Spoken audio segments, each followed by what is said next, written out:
Good morning, everybody. You are all welcome on the online platform of Bhavna Institute of Science for class 12th, first chapter of the Flamingo book, The Last Lesson, composed by Alphonse Daudet. Lifespan of Alphonse Daudet 1840 to 1897. This lesson is set from the Franco-Prussia War from 1870 to 1871, in which Prussia defeated the French, and the two districts of French Alsace and Lorraine came into the hand of Prussia. To know more about the story, let's read the chapter. Theme of the lesson, the last lesson. The importance of language and its connection with nationalism, यानी कि यहाँ पर लेखक जो है भाषा का महत्व और राष्ट्रवाद के साथ जो इसका संबंध है वही इसका सेंट्रल थीम है। यानी कि कहने का मतलब है इस चैप्टर का, जैसे मान लो यहाँ क्वेश्चन जाता है कि what is the central theme of the chapter the last lesson, the importance of language यानी भाषा का महत्व and it's connection with nationalism, और इसका राष्ट्रवाद के साथ जो संबंध है वही इसका मुख्य थीम है the last lesson. The protagonist of the narrative, यानी कि इस नरेटिव का प्रोटागोनिस्ट जो है वो है एक लिटिल किड जिसका नाम है फ्रेंच, यानी Franz is the protagonist of the story the last lesson, whose teacher Mister Hamel is compelled, और जिसके टीचर का नाम है यानी अध्यापक जिनका नाम है Mister Hamel, is compelled to, जिसे कि अब बाध्य किया जाता है। कंपेल्ड मीन्स होता है बाध्य करना, टू फ्ली, फ्ली यानी भाग जाने का, हिज नेटिव टाउन अपने मूल निवास, इन फ्रांस अल्सास रीजन यानी फ्रांस के अल्सास क्षेत्र से उन्हें वहां से भागने के लिए बाध्य कर दिया जाता है, क्योंकि अल्सास और लॉरेन जो है वो जर्मनी के अधीन हो जाते हैं। जर्मनी उनको हड़प लेती है, उसके ऊपर अपना कब्जा कर लेती है, तो उन्हें वो भागने के लिए बाध्य कर देती है। बिकॉज क्योंकि जर्मन सेटलर्स, यानी यहाँ सेटलर्स मीन्स होता है निवासी, यानी जर्मन के निवासियों ने या जर्मन में रहने वाले उन अधिकारियों ने आर अनेक्सिंग, अनेक्सिंग का मतलब होता है वो हड़प रहे थे इट यानी इस क्षेत्र को, and making German it's official language, और वो जर्मनी को यहाँ की मतलब आधिकारिक भाषा बनाना चाहते थे। यानी कि फ्रांस के ये दो डिस्ट्रिक्ट जो कि जर्मनी के अधीन हो गए थे उनके ऊपर जो है अब जर्मन भाषा थोपी जा रही थी, इसलिए मिस्टर हैमल जो टीचर थे उनको वहां से जाने के लिए बोला जाता है। नाउ द मदर टंग, अब उनकी ये मातृभाषा जो कि फ्रेंच थी, will not longer be taught in the schools of French district of Alsace and Lorraine, यानी कि अब उन्हें ये उनकी मातृभाषा जो है वो अब अधिक समय तक उन्हें नहीं पढ़ाई जाएगी, यानी कि अल्सास और लॉरेन की जो स्कूल्स है वहां पर फ्रेंच भाषा जो कि उनकी मातृभाषा है अब नहीं पढ़ाई जाएगी।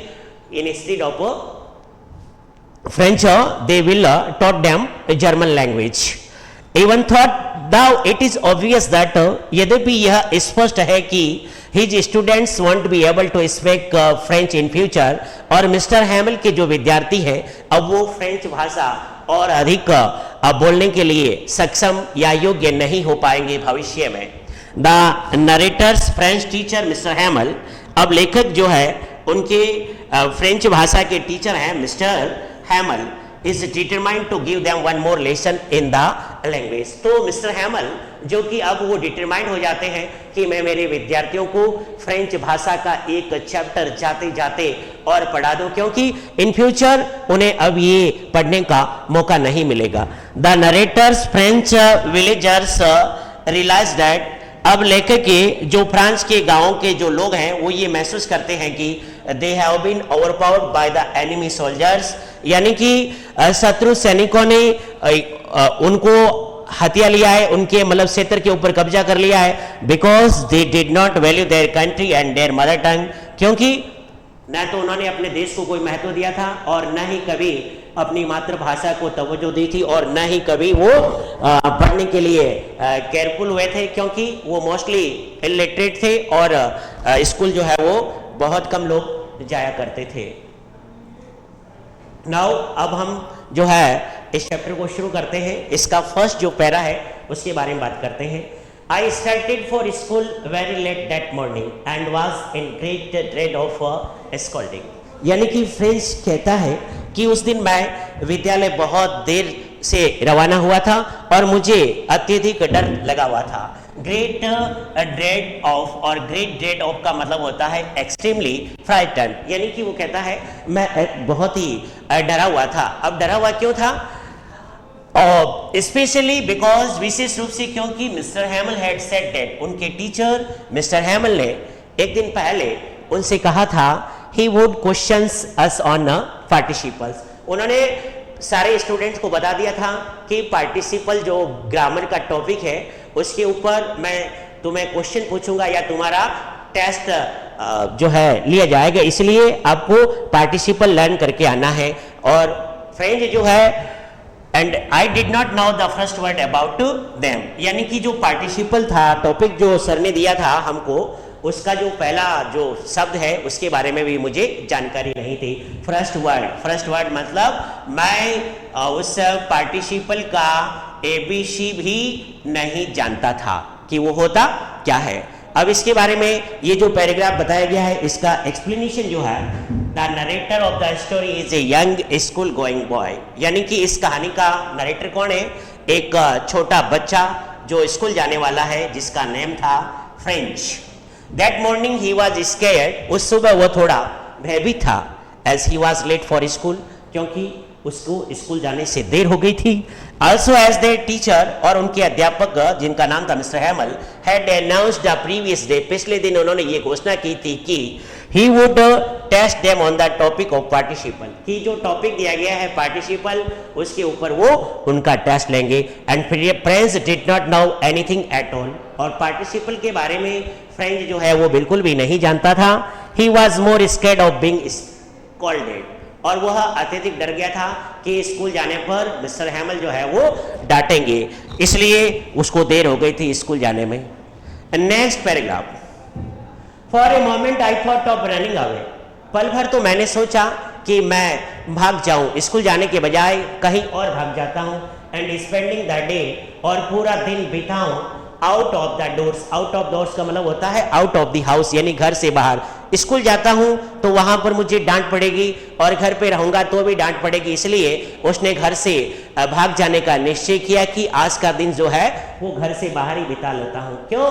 क्योंकि नेचर का जो सीन था, प्रकृति का, यानी कि जो दिन के बारे में बताया कि it was so warm so bright, क्योंकि दिन बहुत ही गर्म था और चमकीला था, तो इस दिन को देख करके वह उसकी ओर लालायित हो जाता है, अट्रैक्ट हो जाता है। The birds were chirping at the edge of the woods, पक्षी जो है वो चर्पिंग कर रहे थे, मतलब मेकिंग अ हैप्पी साउंड, यानी प्रशंसित आवाजें कर रहे थे, निकाल रहे थे, यानी कि वो मतलब चहचा रहे थे। एट द एज कहते हैं बाउंड्री, यानी किनारे पर, ऑफ द वुड, वुड का मतलब होता है जंगल। And in the open field, और दूसरा सीन था वो जो खुले मैदान थे, बैक ऑफ द सामिल, सामिल कहते हैं आरा मशीन, जिसे कहते हैं a factory where wood is cut, यानी एक कारखाना जहां पर लकड़ी काटी जाती है। तो उसके पीछे द प्रूशियन सोल्जर्स, यानी प्रूशिया के सैनिक जो है वर ड्रिलिंग, यानी टेकिंग एक्सरसाइज, ड्रिलिंग का मतलब होता है टेकिंग एक्सरसाइज, यानी कि व्यायाम कर रहे थे। तो ये सीन उसे अत्यधिक मनमोहक लगा। उसने सोचा कि स्कूल जाने के बजाय ये सारी एक्टिविटी जो है उनको देखूं, जो कि उसे अत्यधिक एल्यूरिंग कर रही थी, उसके मन को मोहित कर रही थी, उससे अट्रैक्ट कर रही थी। इस पैराग्राफ के बारे में ज्यादा समझने के लिए ये इसका एक्सप्लेनेशन दे रखा है। French had another option in his mind, French के दिमाग में एक दूसरा उपाय जो है उसके दिमाग में आ गया था, एक ऑप्शन, विकल्प उत्पन्न हो गया था, to miss school, school miss करने का, and enjoy the day out in the warm and bright weather, उसने एक विचार कर लिया कि क्यों ना मैं पूरा दिन बाहर ही बिता लेता हूँ स्कूल के बजाय, कि स्कूल को आज मिस कर लेता हूँ और अपना पूरा टाइम बाहर बिता देता हूँ एंड एंजॉय दैट डे, और दिन का आनंद लो आउट बाहर in the warm and bright weather, क्योंकि मौसम जो है कुछ गर्म भी है तो कुछ जो चमकीला भी है, तो वहाँ मैं आनंद लूँ। ही डिस्क्राइब द सीन, यानी उसने उस दृश्य के बारे में भी बताया है। देयर आर बर्ड्स चर्पिंग, कि वहाँ पर पक्षी चहरा रहे थे ऑन द ट्रीज, पेड़ों पर, and the noise of the Prussian soldiers, और प्रूशिया के सैनिकों की आवाज़ ड्यूरिंग द ड्रिल, जिस समय वो एक्सरसाइज कर रहे थे, व्यायाम कर रहे थे, वो आवाज़ भी उसे ललचा रही थी। बिहाइंड द शॉ मिल, उस आरा मशीन के पीछे, कुड आल्सो बी हर्ड, जिसे सुना जा सकता था। And next paragraph, When I passed the town hall, there was a crowd in front of the bulletin. कहने का मतलब यह है कि मैंने क्या किया, इन सारी चीजों को मन से टाल दिया। पहले विचार किया था दिन को बाहर बिताऊं, लेकिन उसके बाद में फिर उसने कहा कि मैं इसको अपना पूरा समय जो है वो इस बाहर बिताने के बजाय स्कूल जाने का इरादा कर लिया। Next, It was all much more tempting than the role for a participle. यानी all the scenes which he had seen as drilling of the Prussian soldiers behind the sawmill and chirping of the birds, and they was so bright and warm. It was all much more tempting. यानी कि ये सारा जो scene था nature का, वो मुझे tempting कर देने वाला था। टेम्पटिंग मीन्स एल्यूरिंग, यानी कि मन को मोहित कर देने वाला। Then the rule for the participle, यानी कि उस पार्टिसिपल के नियम से ज़्यादा ये प्रकृति का जो सुहाना दृश्य था वो मुझे अधिक आकर्षित करना चाहता था, इसलिए अब मैंने वहाँ से भाग जाने का निश्चय किया। But I had the strength to resist, resist का मतलब होता है अपोज करना, लेकिन मेरे अंदर जो ये भावना जगी थी कि मैं जो है वो स्कूल जाने के बजाय बाहर अपना दिन बिताऊं, लेकिन मैंने इसका विरोध किया। And hurried off to school, यानी कि मैं शीघ्रता से स्कूल की ओर चल पड़ा। हरीड ऑफ यानी went speedily towards the school. And to know more about this para we have to read the explanation of the above passage. The scene outside was more attractive, यानी कि बाहर का जो दृश्य था वो अत्यधिक आकर्षित करने वाला था देन द स्कूल, यानी कि उस स्कूल के बजाय बाहर का सीन मुझे अधिक आकर्षित कर रहा था। But French control the temptation, लेकिन फ्रेंच ने अपने उस टेम्पटेशन को, यानी कि वो ललचाने वाला जो सीन था उसको नियंत्रित किया। And choose to attend school, और उसने निश्चय कर लिया, यह चुना कि मैं किसी भी हाल में स्कूल जाऊंगा। Next, when I pass the town hall, यानी कि वो कहता है कि जब मैं टाउन हॉल से गुजरा, यानी उसके नजदीक से गुजरा, टाउन हॉल यानी पब्लिक का मीटिंग हॉल यानी सभागार, there was a crowd in front of the bulletin board, तो मैंने देखा कि वहां बहुत भारी क्राउड थी। क्राउड मीन्स भीड़, यानी a lot of people standing there in front of the bulletin board, यानी जो नोटिस बोर्ड था उसके सामने बहुत सारे लोग खड़े थे। For the last 2 years, क्योंकि पिछले 2 वर्षों से all our bad news, हमारी सारी भी मतलब हर प्रकार की जो बुरे समाचार आए थे had come from there, उसी नोटिस बोर्ड से हमें मिले थे। अब वो बुरे समाचार क्या थे? The lost battles, यानी कि हमारा फ्रेंच जो नेशन है वो युद्ध हार गया था, उसके बारे में भी इंफॉर्मेशन हमें उसी नोटिस बोर्ड से मिली थी। द ड्राफ्ट मीन्स का मतलब होता है सेना में नए सैनिकों की भर्ती, जिसका मतलब ये है कि भाई people were forced to join armed forces by law, यानी कि कानून के द्वारा लोगों को यह बाध्य किया गया था कि उन्हें सेना में भर्ती होना। The order of the commanding officer, और कमांडिंग ऑफिसर के द्वारा जो आदेश प्रसारित किए गए थे उसके बारे में भी सारी इंफॉर्मेशन जो है हमें उसी नोटिस बोर्ड से मिली थी। And I thought of my self without stopping, और मैं बिना रुके ही अपने मन ही मन सोचने लगा what can be the matter now, कि अब ये मामला क्या हो सकता है। मतलब इतनी सारी बुरी न्यूज यानी bad news we have already got, then what can be the matter now, अब इसके बारे में इसका क्या मामला हो सकता था। तो इसके बारे में और अधिक जानने के लिए हम ये एक्सप्लेनेशन जो है इस पैराग्राफ की वो रीड करते हैं, जिससे और अधिक जो है वो जानकारी प्राप्त होगी। As French walked past the town hall, यानी कि जैसे ही फ्रेंच उस टाउन हॉल से यानी सभागार हॉल के नजदीक से निकला, he noticed a huge crowd at the notice board, उसने सूचना पट के सामने बहुत भारी यानी अत्यधिक भीड़ देखी। The war with the Prussia had begun 2.5 years ago, यानी कि प्रूशिया के साथ में उनका युद्ध जो है लगभग 2 वर्ष एंड हाफ यानी 2.5 वर्ष पहले शुरू हो गया था। And since then all the bad news like losing the war, और तब से ये सारे बुरे समाचार जैसे कि युद्ध का हारना and occupation of the Alsace and Lorraine by the enemy, और शत्रुओं द्वारा अल्सास और लॉरेन पर अधिकार कर लेना, उसको हड़प लेना प्रूशिया के द्वारा, यानी कि उनके एनिमी कौन थे? Prussia. Etcetera had been communicated to the people through this bulletin board, जो है इस सूचना पट के द्वारा ही वो लोगों से संपर्क स्थापित करते थे या लोगों से वो संवाद करते थे। Friends kept on walking, friends निरंतर आगे बढ़ता रहा बिना रुके ही टुवर्ड्स द स्कूल की तरफ। And thought in his mind that, और उसने मन ही मन सोचा what news could have been put up at the board now, कि अब इस नोटिस बोर्ड पे जो है वो कौन सा समाचार जो है वो पुट किया होगा, लिखा गया होगा। Next, then as I hurried by as fast as I could, मैंने बिना सोचे विचारे ही मैं तेजी से हरीड पास्ट यानी वेंट क्विकली यानी तेजी से चला गया जितना तेज मैं चल सकता था। द ब्लैक स्मिथ, तभी मैंने देखा कि वहां ब्लैक स्मिथ जो है यानी लुहार, जिसका नाम था अ वॉक्टर, हु वाज देयर, वो वहीं थे विथ हिज अप्रेंटिस यानी अपने हेल्पर के साथ में। वो किसके साथ में थे?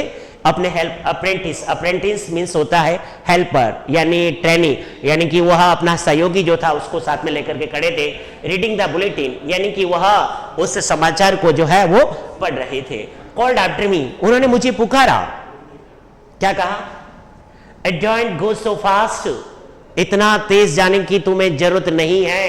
बब यानी स्मॉल बॉय, बब मीन्स स्मॉल बॉय, यानी कि उन्होंने कहा कि बच्चे तुम्हें इतना तेज भागने की जरूरत नहीं है। You will get to your school in plenty of time. Plenty of time यानी लॉट ऑफ, यानी तुम्हारे पास में बहुत सारा समय है स्कूल पहुंचने के लिए, तुम इतना भागते हुए क्यों जा रहे हो?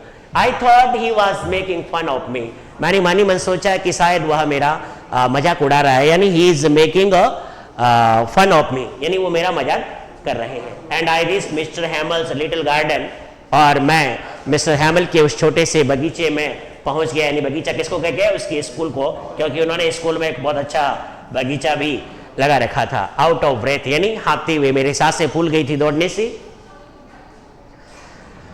नेक्स्ट, इस दिए हुए पैसेज का एक्सप्लेनेशन जो है, as he walked hurriedly toward the school, the blacksmith who was also reading the news and had come along with his trainee called out to French from behind.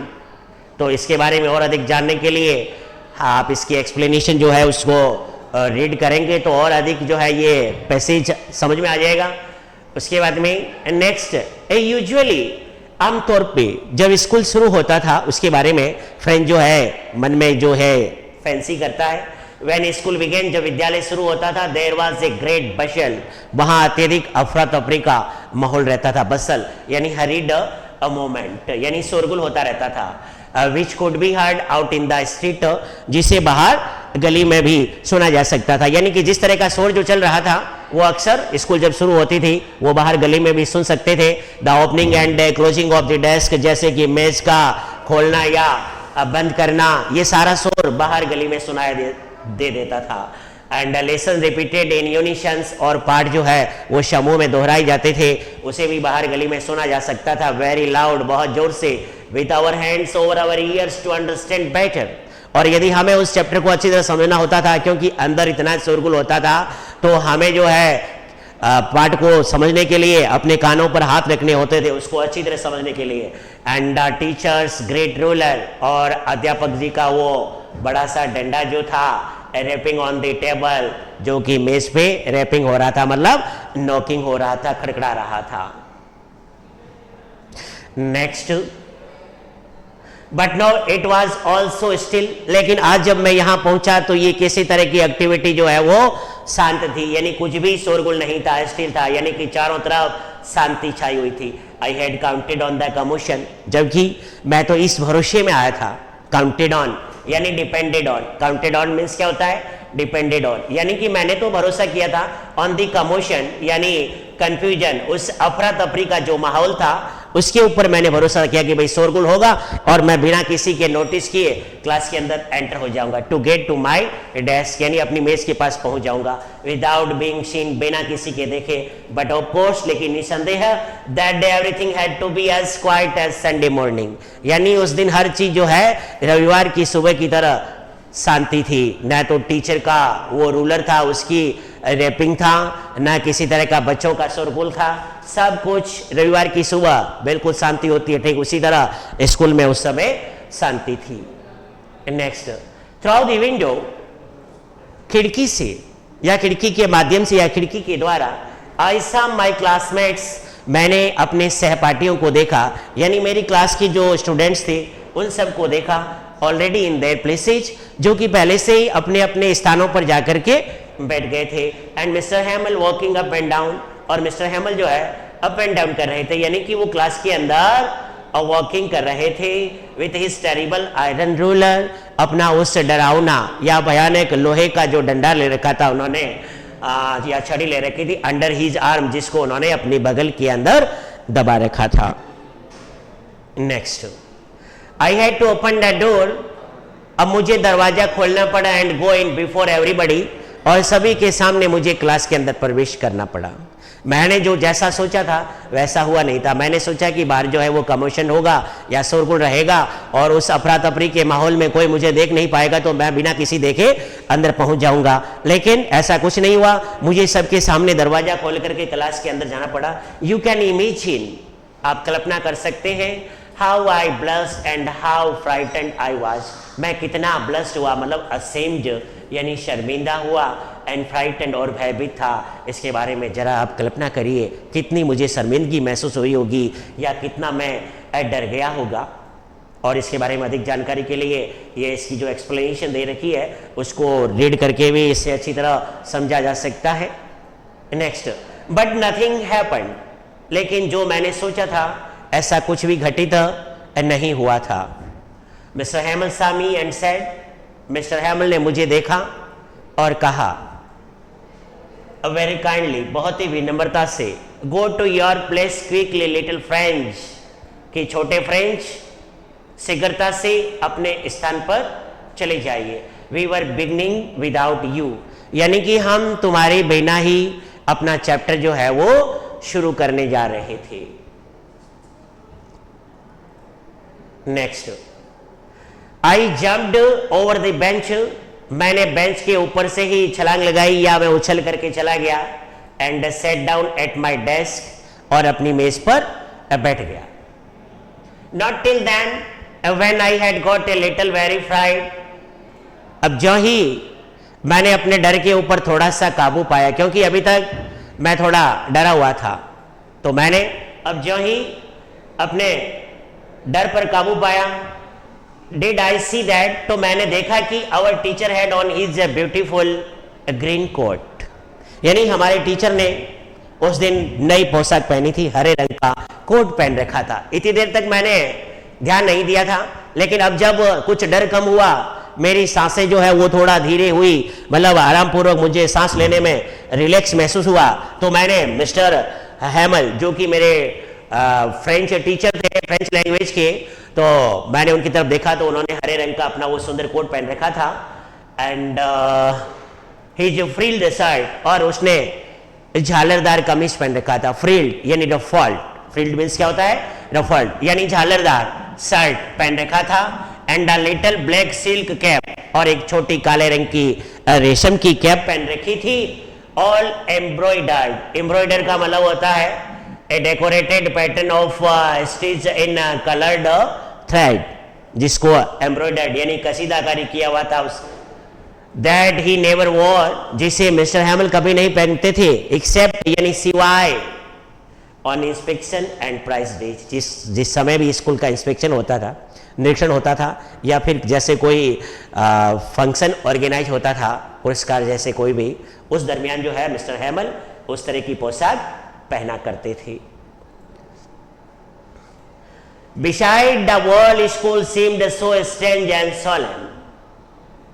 इसके अलावा पूरा विद्यालय जो है मुझे वो seemed प्रतीत हुआ so strange, बहुत ही अजीब, and solemn, solemn का मतलब होता है गंभीर, serious. But the thing that surprised me most, लेकिन जिस वस्तु को देख करके या जिस बात को जान करके मुझे आश्चर्य हुआ या हैरानी हुई वो था to see on the back benches that, यानी कि पीछे की बेंचों पर मैंने देखा दैट वर ऑलवेज एम्प्टी, जो कि हमेशा खाली रहा करती थी। और आज मैंने कुछ विचित्र देखा, the village people sitting quietly like ourselves, यानी गांव के लोग भी वहां हम स्टूडेंट्स की तरह चुपचाप वो पीछे की बेंचों पर बैठे हुए थे, जिनमें ओल्ड होजर यानी बुजुर्ग hosier with his 3 corned head, उन्होंने अपने 3 कोने वाली टोप जो है या टोपी जो है वो पहन रखी थी। द फॉर्मर मेयर, पूर्व महापौर, द फॉर्मर पोस्टमास्टर यानी पूर्व जागपाल, एंड सेवरल अदर बिसाइड्स, और भी कई गांव के लोग जो है एक दूसरे के अगल बगल में बैठे हुए थे। तो यह देख करके मुझे काफी आश्चर्य हुआ, हैरानी हुई और मन में विचार आया कि ये गांव के लोग जो है आज यहां क्यों बैठे हैं। एवरीबडी लुक्ड सैड, अब मैंने उनके चेहरे के एक्सप्रेशन देखे, उनके भाव देखे, तो मुझे हर व्यक्ति जो है उदास दिखाई दिया। And Hauser had brought an old primer, और मिस्टर हॉजर तो अपने साथ में वो पुरानी बाल पोथी भी ले आए थे, यानी प्राइमर यानी बाल पोथी, बच्चों को पढ़ाने वाले या बच्चों के सीखने के लिए जो बुक होती है उसको बाल पोथी कहते हैं, जिसे प्राइमर कहा जाता है। थम्ड एट दी एज, यानी कि उस बुक के जो पेज के किनारे जो थे कॉर्नर, वो बार बार अंगूठे की रगड़ से जब पन्ने पलटते हैं अंगूठे से, तो उसकी रगड़ खाने से मैले हो गए थे। And he had it open on his knees, और उन्होंने यानी कि मिस्टर हॉजर ने अपने घुटनों पर उस बुक को खोल रखा था। With his great spectacles lying across the page, और उनका विशाल चश्मा जो है उनके उस बुक के जो पेपर थे, पेज थे, पृष्ठ, उनके ऊपर पड़ा था। Next, while I was wondering about it all, जब मैं इन सब के बारे में वंडरिंग कर रहा था, वैसे वंडर का मतलब होता है आश्चर्य, अद्भुत, लेकिन यहां पर वंडरिंग यानी थिंकिंग, सोच रहा था। यहां इस लाइन के अंदर वंडरिंग्स का मीन होगा थिंकिंग, यानी सोच रहा था। अबाउट इट ऑल यानी कि इन सारी चीजों के बारे में सोच रहा था। मिस्टर हैमल माउंटेड ही चेयर, तो मैंने देखा मिस्टर हैमल जो है वो माउंटेड हो गए, यानी शैट, बैठ गए। कहां बैठ गए? अपनी कुर्सी पर। And in the same grave and gentle tone, और उन्होंने अपने हमेशा चिर परिचित ग्रेव यानी गंभीर एंड जेंटल यानी पोलाइटली, टोन यानी वे ऑफ स्पीकिंग यानी बोलने का लहजा, यानी कि अपने उसी बोलने के लहजे में विनम्र और गंभीरता पूर्वक which he had used to me, जिस प्रकार बोलने का लहजा वो अक्सर मेरे साथ में यूज करते थे, उसी लहजे में उन्होंने कहा, माय चिल्ड्रन, मेरे बच्चों, this is the last lesson I shell give you, यानी कि ये तुम्हारे लिए इस फ्रेंच लैंग्वेज का अंतिम पाठ है जो मैं तुम्हें पढ़ाऊंगा। The order has come from Berlin. अब वो ऐसा उन्होंने क्यों कहा था कि मैं तुम्हें ये फ्रेंच आपका अंतिम पाठ जो है वो मैं पढ़ाऊंगा? ऐसा इसलिए कहा था क्योंकि नोटिस बोर्ड पे ये सूचना चस्पा कर दी गई थी जो बर्लिन से आदेश आए थे, क्योंकि अल्सास और लोरेन वो जो है वो जर्मनी के हाथों चले गए थे, तो उन्होंने इसके बारे में ऑर्डर जारी कर दिए थे। तो मिस्टर हैमल ने सारे विद्यार्थियों को बताया कि the order has come from Berlin, कि बर्लिन से आदेश आए हैं to teach only German in the schools of Alsace and Lorraine, कि जर्मनी मतलब अल्सास और लोरेन जो के स्कूल्स है, उन स्कूलों में केवल जर्मन भाषा ही पढ़ाई जाएगी। The new master comes tomorrow, आपके नए अध्यापक जो हैं वो कल आ जाएंगे। This is your last French lesson, और ये आपके लिए फ्रेंच भाषा का अंतिम पाठ है। I want you to be very attentive, यानी कंसेंट्रेट। कंसेंट्रेट का मतलब होता है एकाग्रचित होना, यानी कि जो मैं पढ़ा रहा हूं आपको फ्रेंच भाषा का ये चैप्टर, आप उसको एकाग्रचित होकर के सुने, इसको पढ़े। और इसके बारे में ज़्यादा पढ़ना है तो उसके लिए आप ये जो इसकी एक्सप्लेनेशन दे रखी है इस मैसेज की, उसको रीड करने से अच्छी तरह समझ में आ जाएगा। इसी के साथ में जो है अपना ये टॉपिक यहीं समाप्त होता है आज के लिए, यानी कि अगला इसका जो पार्ट है वो हम नेक्स्ट टॉपिक में आपको करवाएंगे। अब यदि इसके बारे में आपको किसी तरह का कोई डाउट है या किसी तरह की कोई चीज़ समझ में नहीं आती है तो आप कमेंट करें और आप इसको लाइक करें, इस वीडियो को शेयर करें। अगला पार्ट जो है हम इसके आगे वाली जो क्लास होगी उसमें करेंगे। Thank you.